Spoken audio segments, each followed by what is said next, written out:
Today is a big day, a day that will bridge yesterday and tomorrow. Yesterday that has prepared you to take on the world you will embark upon tomorrow. Today is the twilight zone. It is exciting, it is beautiful, albeit a tad bit daunting. But as you all experience this twilight between excitement and doubts, all I ask of you is to dream. Dream to create the world you want to live in. Dream about your nation you want it to be, and then act. The members of the Board of Governors, Mr. Rajneesh Kumar, directors, Dr. Chakrabarti, Dr. Atmanand, faculty members, graduating class of 22, ladies and gentlemen, good evening. Absolute pleasure to be here today as the class of 22 stands at the threshold of great things to come. Recently, I attended the graduation ceremony of our twin daughters. I felt immense pride seeing them walk down confidently to receive their degrees. Graduation is a proud moment, not only for all of you, but your parents, your family, those who have been the pillars of strength and support through the years. I would like to take this opportunity to congratulate them as well. All of you, give yourselves a big round of applause. Tomorrow is the beginning of the next phase of your lives. This is your story, and only you know how to write it. And today, I'm going to share some snippets of my story, my journey from becoming a chartered accountant to becoming a CEO, and the many learnings I've gathered on the way. My journey began in a quintessential Indian middle-class family. I grew up in Mumbai with my parents and siblings. As a young lad, I wanted to be a cricketer. But soon I realized I did not have the talent to become a top-notch cricketer. Inspired by my father, who was a career reserve banker, and influenced by the stories during dinner time of economics, banking and finance, I too dreamt of becoming a chartered accountant. And as it happens, that indeed was my domain. During my journey, I worked in different functions and assignments that helped shape my career and made me fall in love with business. From being the part of a crisis team to roles across finance, sales, marketing, supply chain, and mergers and acquisitions. There have been many learnings that I've gathered along the way. From my first assignment, where I was a member of the crisis team tasked to handle what can best be described as one of the world's biggest industrial disasters, to my nearly 3 decades at Unilever, of which 20 years as CEO in different countries across the world. It has been an exciting journey, replete with twists and turns, challenges and opportunities of realizing dreams and living my purpose. First lesson that I learned was be brave and act right. My parents were immigrants during the partition of the country from what is now called Pakistan. My father's family had lost everything during partition and had to rebuild their lives. My parents gave us 2 important things: the best possible education they could afford and a set of values. Hard work, integrity, ethics, love for the nation are values I imbibed from my parents. Throughout your life, you will confront situations that might take or tempt you to take the easier path, where you might have to compromise on your values. While this may seem innocuous in the short run, it can have devastating consequences in the longer term. While aiming for the higher goal that is your purpose, always do the harder right than the easier wrong. Don't give in to your fears. If you do, you won't be able to talk to your heart. If you're following your heart, and you're not breaking the law, don't be afraid to challenge the societal norms. Follow your passion. When people think you should play it safe, don't worry about it. When the crowd goes one way, you could well go the other way. If it feels right, go with your gut. This is one of the most important lessons that I have learned along the way. George Bernard Shaw had rightly said, don't wait for opportunities, but create them. And to create opportunities, one needs to take the risk. If your actions are driven by a higher purpose, be courageous to act. Don't fear failures. Not failure, but low aim is a crime. In great attempts, it is glorious even to fail. It does not matter how many times you fail. What matters is the resilience you demonstrate by bouncing back from failures. The lesson 2 is leading a life of purpose. It is important for each one of us to have a higher purpose that goes beyond making money. And it is this purpose that will help you get up each morning and motivate you to act to make a difference. Let me tell you a story. Kennedy was once touring the NASA facilities, and he introduced himself to a janitor who was mopping the floor and asked him what he did at NASA. I am helping put a man on the moon, came the answer. When the pandemic started and most of us were safely ensconced in our homes, I was doing virtual visits of our factories. In one of my visits, I asked the factory floor worker whether he or his family were worried when he stepped out of his house to come to the factory. He said his family was indeed very worried. What then makes you come to work, I asked. He picked up a bar of Lifebuoy from the soap line and said, I am helping protect my nation.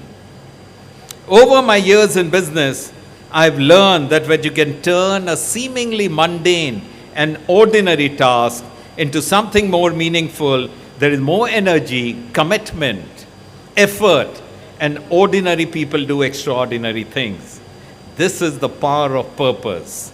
The most important lesson that I have learned is of making profits through purpose, and I cannot emphasize this enough. As the head of HUL, it gives me immense satisfaction to the market cap of HUL grows by billions of dollars. But the bigger joy comes from living my purpose of making heroes out of ordinary human beings. Seeing my team members blossom and become big leaders, coaching and mentoring youngsters from different walks of life is what gives me immense satisfaction. Lesson number 3, never stop learning. Reinventing oneself over and over again is extremely important. Einstein had said, intellectual growth should commence at birth and cease only at death. Learning does not come to an end with your graduation today, because life will never stop teaching. A good education, like you get at MDI, teaches you what to learn and how to learn. The lesson number 4, build relationships that last. Alone we can do so little. Together we can do so much. Helen Keller said it, and it is indeed one of the biggest learnings I've had in my career. For success is not just about being brave, it is about being brave together. Some of the challenges that confront humanity today are too big for any of us to solve individually. The pandemic has seen a breakdown of silos across organization verticals and leaders operating horizontally across teams to face a common adversary. This level of trust and collaboration in exchange of ideas, openness to change, and working together and beyond the boundaries of the organization are going to be increasingly necessary. Relationships are as good as your conversations, be it with a business partner, a colleague, a friend, your family, or your spouse. Take the time. Have the conversation, because relationships built on a strong foundation will last a lifetime. Lesson number 5, listen to the chaos. It does make sense. The last few years have also taught us that as leaders, we need to adapt to new situations and always embrace change. It is also important to realize more than ever before that there may be no playbook for every crisis that you may confront. We need to have the ability to pull together disparate views of a situation to create a plausible understanding of the complexity around us, and then test that understanding to refine it as necessary, abandon it, or start it over. This is called sense making. And in order to hone this ability, you need to embed a strong sense of external orientation, build a wide network, engage with multiple stakeholders, listen with humility, and see patterns in complexity, and think through polarities such as efficiency versus effectiveness or safety versus economy. Lesson number 6, be boldly ambitious, but stay grounded. When you have the ambition, you are not limited by the resources. Ambition is the single most important ingredient for success, as it overrides both talent and resources. Ambition can lead anyone to triumph, regardless of what is put in front of them. And when humility is intertwined with ambition, then you have a very potent combination. I call it humbition. Whatever heights you achieve in your professional career, always remember the house number that you came from. Always remain true to your roots. Putting yourself out there can be tough, but remaining authentic, even tougher, but never ever waver. Lesson number 7, create value and valuations will follow. Irrespective of whether you decide to join an organization or set up your own venture, remain consumer-centric. Consumer love ensures we always remain relevant by truly understanding the people we serve so that we can anticipate and meet their needs. From triggers to influence to action, if you lose the sense of consumers, then you miss the game altogether. Hence, focus on creating value for your consumers and not on your valuations. When value creation happens, valuations do follow.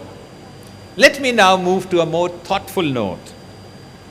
The pandemic has made us pause, think, and reconsider many things.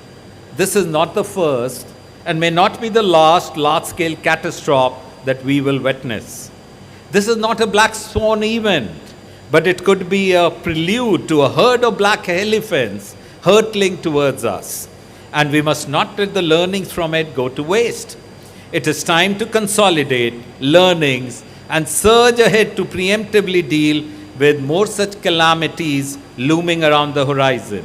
For instance, climate change is not just a distant possibility anymore. More than 700 million people live in extreme poverty around the globe. Even today, 1 in 3 people across the world do not have access to safe drinking water.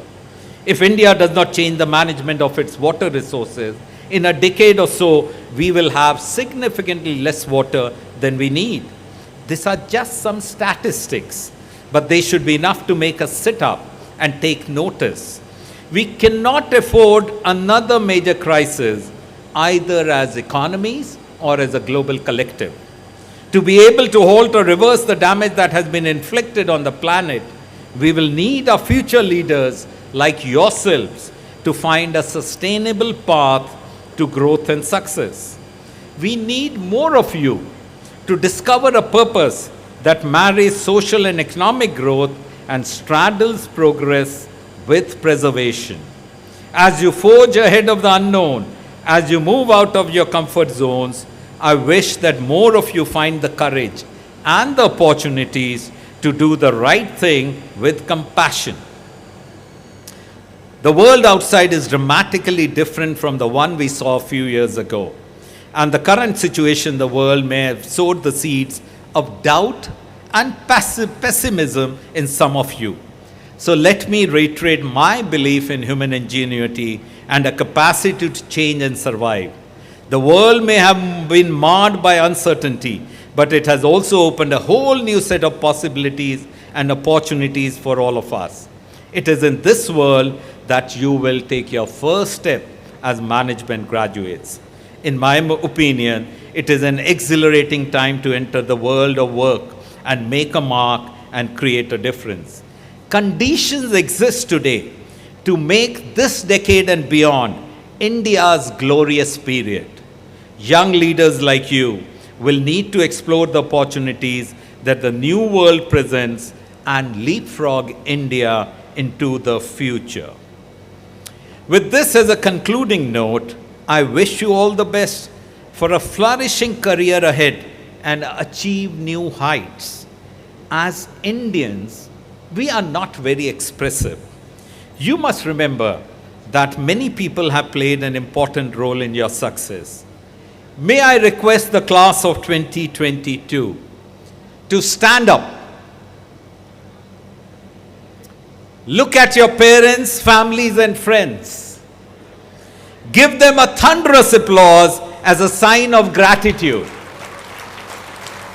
Come on guys, थोड़े जोश से ताली बजाओ. Thank you, and please sit down. Once the convocation ends, reach out to your parents, hug them, and tell them how much you love them. And in case any of your path leads you to the door of Hindustan Unilever, I will be there to welcome you. With this, I wish each one of you loads of success and Godspeed. Thank you and Jai Hind.